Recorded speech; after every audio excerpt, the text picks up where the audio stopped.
Welcome, Off-Season After Dark fans. Glad to have you for episode 58 and bringing you an episode I've been excited to do for a while. We have Tyler here from Locked On Irish to, spoiler alert, talk about the team that I think will win the national title this year. So in our group, we've talked about that a few times and, doing our predictions and whatnot. So, Tyler, glad to have you. Obviously, Locked On Irish, so you all out there can find him the same place you find Corey and Steve and all their Locked On Network associates. But Tyler, as the season is upon us starting, I imagine expectations couldn't be much higher for you guys, and the promise is there. So what's the feeling around the Irish right now? Am I right about that?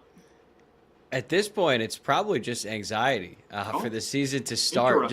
Okay. I think the expectations are, like you said, they're extremely high, and this team has been waiting to get back out there on the football field since last November. This has been quite literally the longest offseason in Notre Dame football history, at least during my lifetime. So the team is ready to go. They're amped up. They can't wait to get out there and play again. I think the fan base is just ready to watch this team play football again because it's been so long, and we've spent so much time in the offseason talking about how last season ended, how differently things could have gone, how they might have missed out on a chance to potentially win a national championship last year. So they have all the pieces in place now, but they actually have to go out there and do it, and we still just have to wait just a few more days. It's funny you say that because I was talking about that, a related thing with a guy a couple days ago, and it's how off-season cycles and storylines can come into play and then disappear. Like should Notre Dame have made the playoff last year, and then the fallout from opting out of a bowl game. We've all forgotten about that. It's like it was a big thing at the time. Nobody outside of, your fan base, like you mentioned the point of it's been a long off-season, but everywhere else, we've moved on. It's what are the Irish going to be like in 2026? What is everybody going to be like now? Who's going to go to the playoffs? So I think a good place to start for us there would be coaching. I usually start with the coaching staff. I want to do the same with you. Fortunate in that, obviously, Marcus Freeman is back, but the coordinators are also back. So let's, Mike Denbrock is a guy very famous, famous and known to our viewers, a lot of whom, remembered him from his time at LSU. Offensively, should we expect many changes this year from what we saw last year? I think they're going to pass a lot more. CJ Carr, I think, was in the 80s in terms of total pass attempts last season, but when he did throw, he was pretty efficient. They leaned on Jeremiah Love and Jadarian Price, as you should if you have two future first-round running backs on the team. Absolutely. So they're still going to run the ball. Notre Dame has always run the ball, and that's not going to change with Mike Denbrock, and I think they have the running backs this year to do it, specifically Aeneas Williams. But yes. I think the difference is the amount of trust that Mike Denbrock has in CJ Carr to get the offense in the right checks, get in the right play based on what the defense is showing. And that's pretty rare for a college quarterback, especially one who's only started one full season. But Mike Denbrock said they're working to make sure that Carr has basically the entire playbook at his disposal when he gets to the line of scrimmage. So from big picture, that shows a lot of faith and trust. Yeah, no doubt. But Carr's football IQ is extremely high.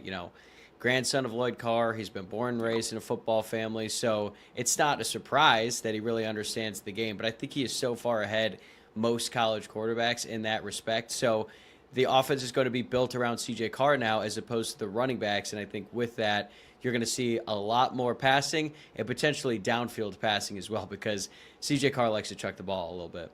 He does, yes. And you had brought up a point that I was going to, echo before that.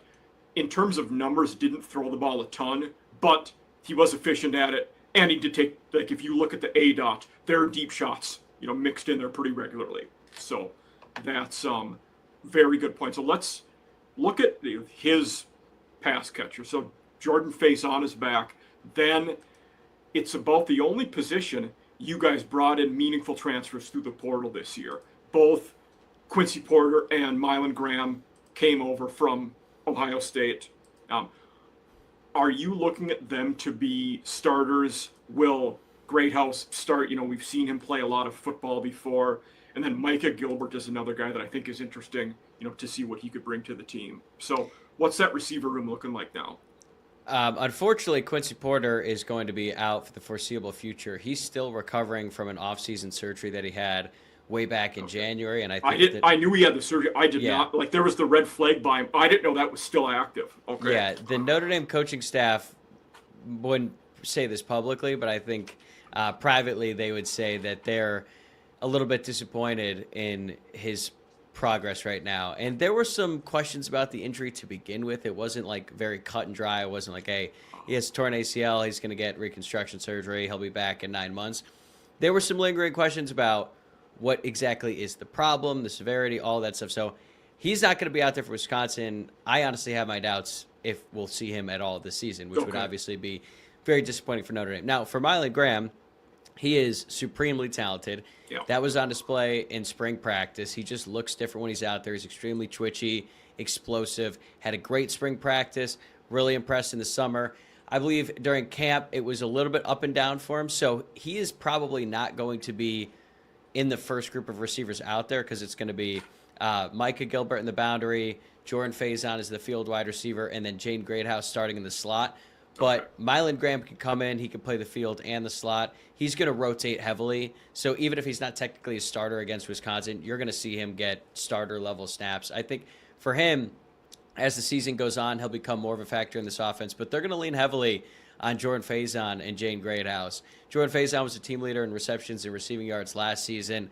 He's not your traditional wide receiver one. Doesn't look like Jeremiah Smith or Cam Coleman, but he's just always open. He's a great route runner. He's extremely elusive. So if he's open, CJ Carr is going to find him, and I think Jaden Greathouse is going to have a big bounce back here after he missed the last 8 games of last season with an injury. So 2 familiar faces, some new ones, but I think they have faith in that receiving core. I didn't realize he missed that many games last year. I was, if you'd have asked me, I would have guessed it was 4, maybe 5. I didn't realize it was nearly that many. But yeah, I had over 40 catches the year before. So now at tight end, and very few teams in the country have produced better tight ends than you guys have in the last decade plus. Will Cooper Flanagan be the main guy at tight end? Yeah, he's going to be the main guy at tight end. He's not as good of a pass catcher as guys like Tyler Eifert, Kyle Rudolph, but he is a very, very good blocker, and Notre Dame really missed him last season. They had Eli Raridan. They had a really strong tight end one. Eli Raridan was a solid blocker.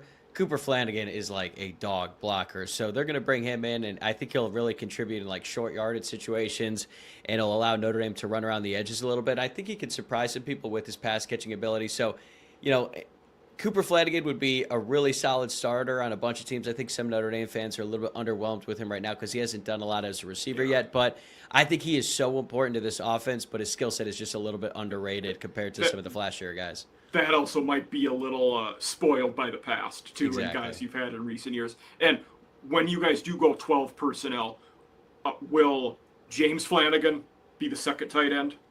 James Flanagan will be the second tight end, at least to start the year. They have a 5-star freshman in Ian Premer who is 6'6". He has arms that basically touch his ankles. He is a very, very good pass catcher and a freak athlete, but Mike Denbrock, the offensive coordinator, said that sometimes when Ian gets to the line of scrimmage, he looks lost. And if that's the case, the coaching staff is not going to trust him to put him out there. But I think as the season goes on, he's going to get more comfortable, and they're going to start throwing the ball his way because he's just different than all the other guys. I think he was a Kansas City area guy, if I'm not mistaken. Yeah, he's from Kansas. Yeah.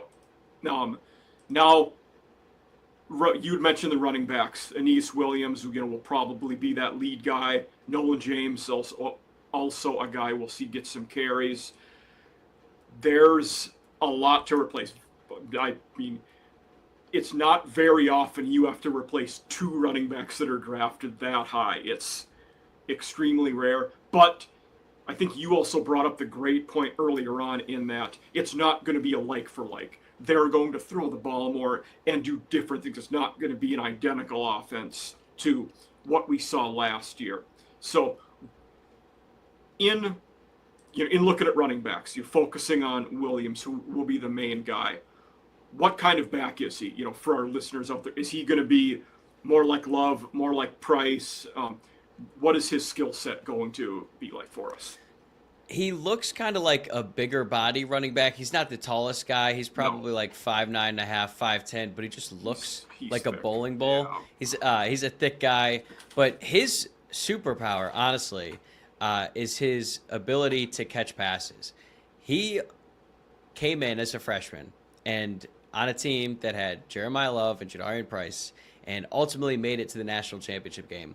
Aeneas Williams was getting reps because at the time, Notre Dame had Dylan McCullough as the running backs coach, and McCullough liked to rotate a bunch of different guys in. So even as a true freshman, Aeneas Williams was basically the third down back because not only could he catch passes really well out of the backfield, he was also elite in pass protection, which is super rare, especially for a true freshman running back to be able to do that. So he's really effective in that way.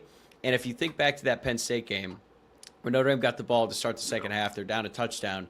Aeneas Williams made the biggest play on that drive. He ran a wheel route out of the backfield. Riley Leonard hit him down the sideline, and it was like a 35-yard difficult catch, like over the other shoulder, so he had to like catch it in a just a really tough way that some college receivers struggled to do, and he made that play in a very critical point during a playoff game. Then last year, Notre Dame gets a new running backs coach, Jaywan Sider, who looked at the room and was like, hold on, we have Jeremiah Love and Jadarian Price. They're never coming off the field. So then Aeneas Williams barely played at all as a sophomore. So now it's his time. It's his room. He is going to be the lead back, and I think he's extremely confident, and I believe that the college football world is going to learn the name Aeneas Williams here very soon. So Sider, interesting enough, most of our viewers know I'm a professor at Marshall for the day job. He was the coach here about a decade ago. So Juwan was, yeah. And I'm glad you gave the shout out to McCullough. I was actually talking about him recently, just because it was, new coaches and whatnot. And he, after being in the NFL last year, is with Oklahoma this year.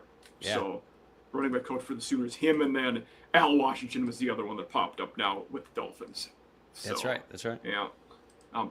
But O-line wise, another position you guys have excelled at for a long time. A guy that I wanted to ask you about, obviously, being a massive recruit, but a guy we haven't seen play much yet. Will Black, originally from Canada, went to prep school in the Northeast.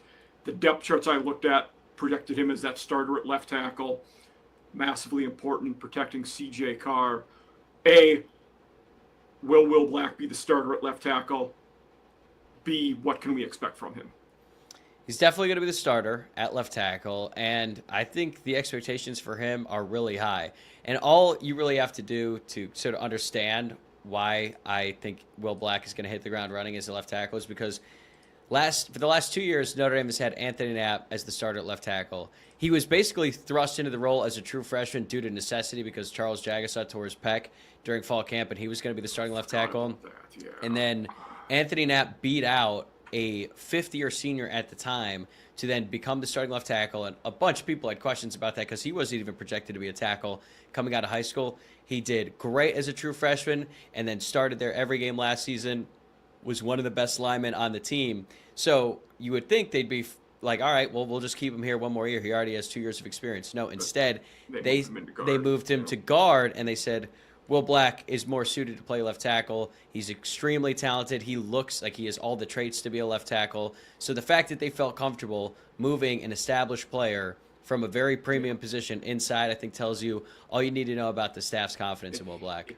It also tells me they're looking out for their guys' long-term future and sustainability, because Knapp is a guard at the next level. No doubt. This probably gets him more looks at the NFL. Not that that's going to be secondary to you being a championship. No, but it plays a part, though. You're right. Absolutely, but it tells me that the coaches are looking out for their guys, and that's always good to see. Yeah, I agree. Ashton Craig at center, he has impressed before. The right guard position was one, is it Jagasaw? I didn't know how to pronounce the name. Jagasaw. Yeah. Okay, him and Sullivan Absher were the two that I had seen. Each depth chart had one of them starting there. I didn't know. Who will it be at right guard? Charles Jagasaw is still recovering from an injury that he suffered 4th of July weekend of 2025. Oh my gosh. I am skeptical if he's going to play this season. It's a really like freak injury. He was driving around an ATV, got in a nasty crash, and had an open fracture in his right arm. And then I think he's undergone 6 different procedures since then. He's dealt with nerve damage. He has dealt with just a litany of like issues stemming from the original accident. So he is still not even close to being ready to play football, but it is not necessarily a given that Sullivan Absher is going to start there either. Okay. So Ashton Craig is coming back from an injury that he suffered last season. He tore his ACL against NC State. So Joe Otting replaced him at center, and then eventually Sullivan Absher had to replace Billy Stroud because Notre Dame lost 2 starters in the offensive line. Well, Joe Otting did so well at center that he might end up staying there, starting for this Notre Dame offensive line, and then they could move Ashton Craig to right guard. So Joe Rudolph, the Notre Dame offensive line coach, is one of those guys who is all about getting his 5 best guys on the field, figure out positions later. So he is not afraid to make a move, even though Ashton Craig has played center throughout his entire college career up to this point, to move him over to right guard. And as of this conversation, I believe that battle is ongoing. So Notre Dame is supposed to release a depth chart next week. We'll find out if they have come to an answer there at who's going to start at right guard. But it could be Sullivan Absher. It could be Ashton Craig. Who knows at this point? I appreciate that. That's I didn't know about that Craig may move to guard. That was one that that's like a was recent off my radar, but it development. makes sense. That's Yeah, like a new okay. thing during this training camp. It makes sense though, keeping Otting at center where he did succeed at. So I get that. Now, let's move over to defensive side of the ball. Chris Ash returns for his second year at D coordinator. And again, on the defensive side of the ball, not a lot of new faces in terms of guys that were portal additions. You know, in so many of these episodes, it's like I did Oklahoma State last week. They only had 2 guys in their whole starting lineup that are not portal in. So it's totally like all 11 guys on offense portaled in, 9 on defense portaled in. So it's like a totally new ball game. But defensive line, Francis Breu is one of the guys. One of the D tackles came in from Pitt, and then DJ McKinney, corner, came in from Colorado.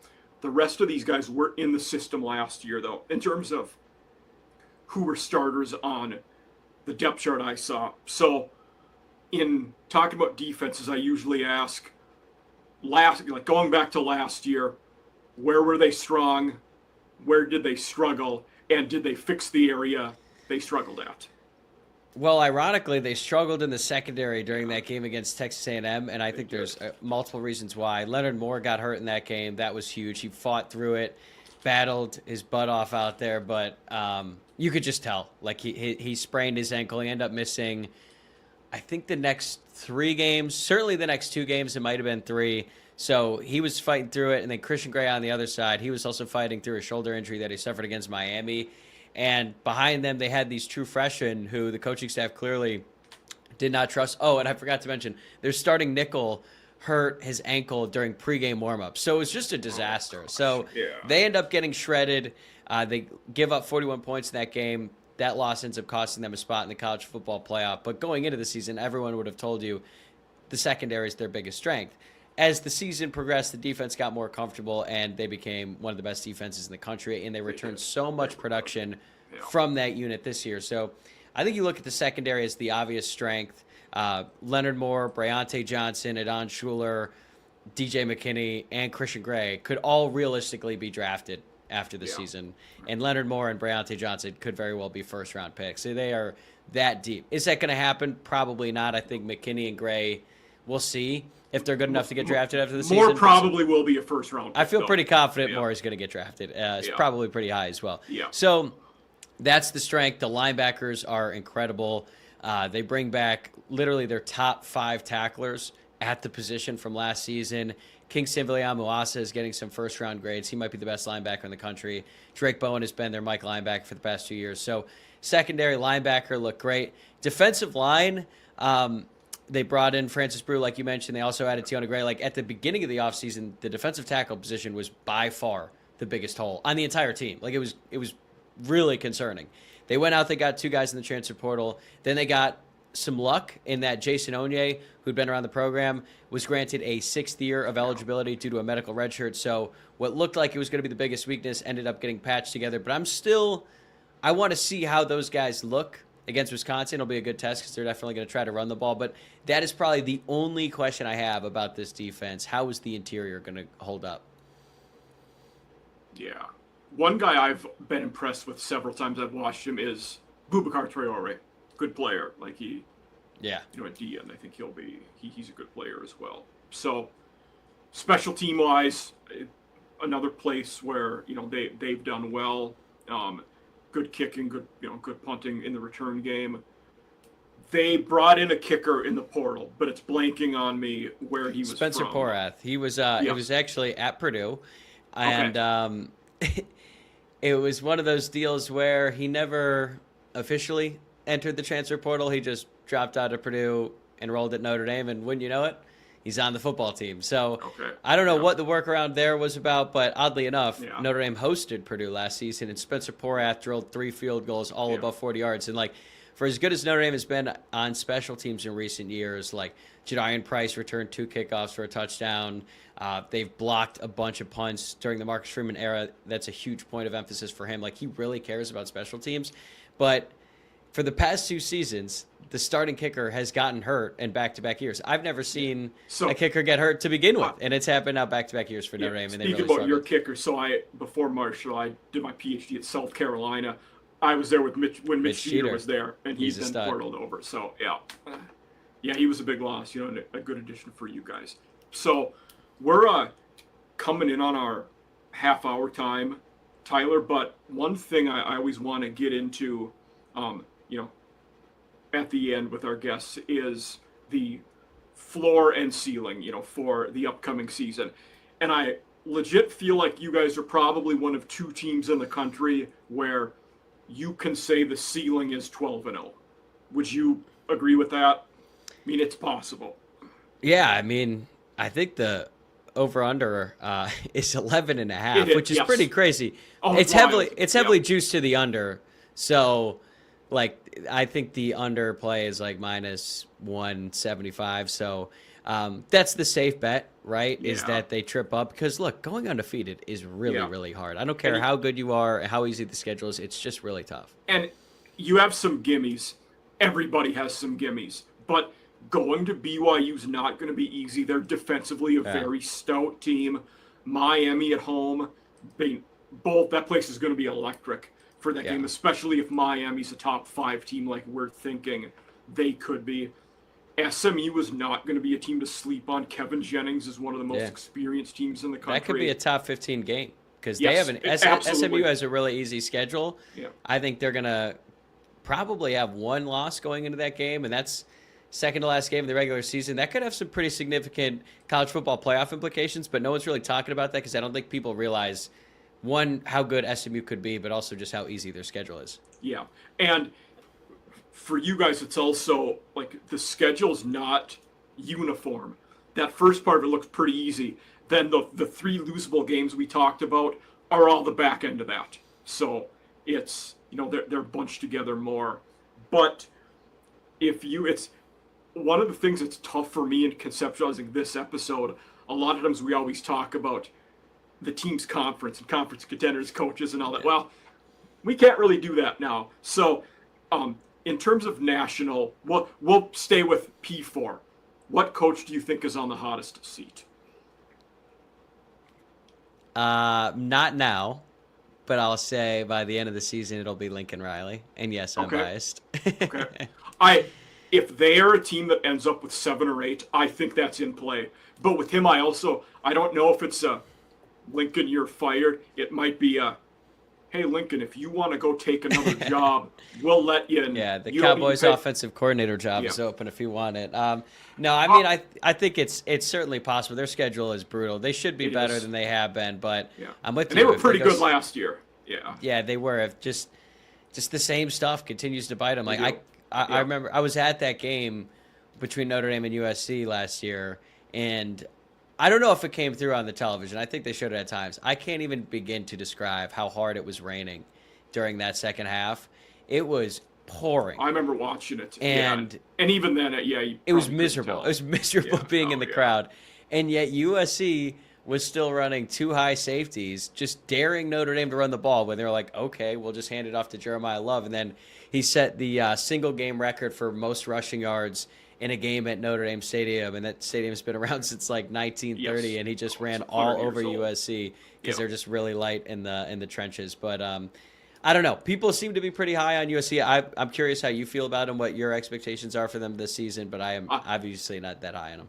I think there's a chance they make the playoffs, but I wouldn't pick them in my 12 right now. I think they're probably a 9-win team. It's tough to predict if that will be enough or not. Because, to me, they're in the same boat as Oklahoma, who we mentioned. Good teams, their schedules are brutal, though, so it's tough. Yeah, I mean, I'm looking at it right now. I guess they do host Oregon, but, I mean, this stretch right here. Home against Oregon, home against Washington, on the road against Penn State, at Wisconsin, which is not easy, home against Ohio State. Then they have a bye, and then they have to go to Bloomington to take on the Indiana Hoosiers.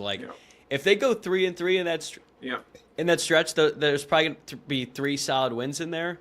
But they have to beat one of Oregon, Ohio State, or Indiana for me to really consider them as a potential playoff team. And I don't know if it's a losable game, but I do think the rivalry game, I think UCLA is going to be a lot better than they have been. And and for UCLA, that might be the Super Bowl. Oh, it will be the Super Bowl. And also, if you think about it, imagine if, let's say they are if they're 7-4 going into that game, and then UCLA wins, I think he's fired. He's gone. I think he's gone. Now, if it's 8-3 and then they lose, I think it'll just be a really uncomfortable marriage. With his buyout, he probably keeps his job at 8-4. But it's a going into 27. You got to do this. Yeah, there'd be I think there's a serious cutoff line at 7 wins. And at 8-4, maybe some coordinators and assistant coaches get fired as sacrificial. Yeah, they're gonna have to clean house again. Yeah, but I'm going to ask you one more question as we leave. Yeah, go ahead. And for you guys, I think it's very unique. I've asked to my last several guests, if we get off of this call now and Marcus Freeman is no longer your head coach, who do you want hired tomorrow morning to be the Irish's next head coach? Oof. It's a tough one. Especially in your guys' case of you're at the elite, so you'd be able to pluck someone who's legit already. It'd probably have to be someone who's been around the program before. And I think they would definitely try to get an established head coach. Let's see how Vandy does this year. Yeah. I think Clark Lee would probably be the first call. He was the Notre Dame defensive coordinator before he got the Vandy job, and he was great. I do Locked On Vandy once a week with Corey, and I've said before, I think that's the one job he might leave for, potentially. That would be one. And if not him, I don't know that Mike Elko would leave. That's what I was going to say next. Yeah, financially, A&M would do whatever it took to keep him, I think. Yeah, and he's got a good thing going down there. Does. Oh, yeah. Clark Lee is a fit. Would he be able to recruit as well? I don't know. And also, I don't want to I feel like this happens sometimes in college football where a team has a couple nice seasons, and I'm not I love Clark Lee. I think he was a great defensive coordinator at Notre Dame. I love everything that he stands for. But following up a guy like Marcus Freeman would be it'd be a very difficult act to follow. So they'd have to get someone who not only understands the place, they understand the program, but also know how to acquire talent, because that's the name of the game these days. And I don't think in this conversation, I think some people might say Tommy Rees. I don't think they hire a first-time head coach. I would be pretty surprised. Yeah. Tommy Rees is a polarizing figure in the Notre Dame fan base for sure. I am a fan of his, and I like him, but that's too big of a first-time job, I think, for most people. It was a big risk when they did it with Marcus Freeman. He certainly took some bumps along the way, but he was also there at the time, and was an assistant. And Marcus Freeman was clearly born to be a head football coach. It was just so obvious. And I think Clark Lee would be the first call. After that, I don't know. Hopefully we don't have to worry about this anytime soon. Does Al Golden get a call? He was not awful before. He's a coordinator. Yeah. I think Al Golden is exactly where he wants to be. I think being a defensive coordinator in the NFL All he has to do is worry about scheme. That dude just loves ball. He Yeah. did not really have a big interest in recruiting. Now, he was fine. He was like a personable guy. So when recruits would come around, it wasn't like he was bad, but I think he's exactly where he wants to didn't be. move the needle. Yeah. Yeah. But I like your idea of they're going to hire someone with a Notre Dame background. It makes logical sense. Yeah. But Tyler, thank you for being here. This was a Of great course. episode. Thank you for I'm having me. glad we could dive into the Irish. And for all of you viewers out there, Locked on Irish is where you can find him. That'll be tagged in all of our stuff. So thank you, and see you later.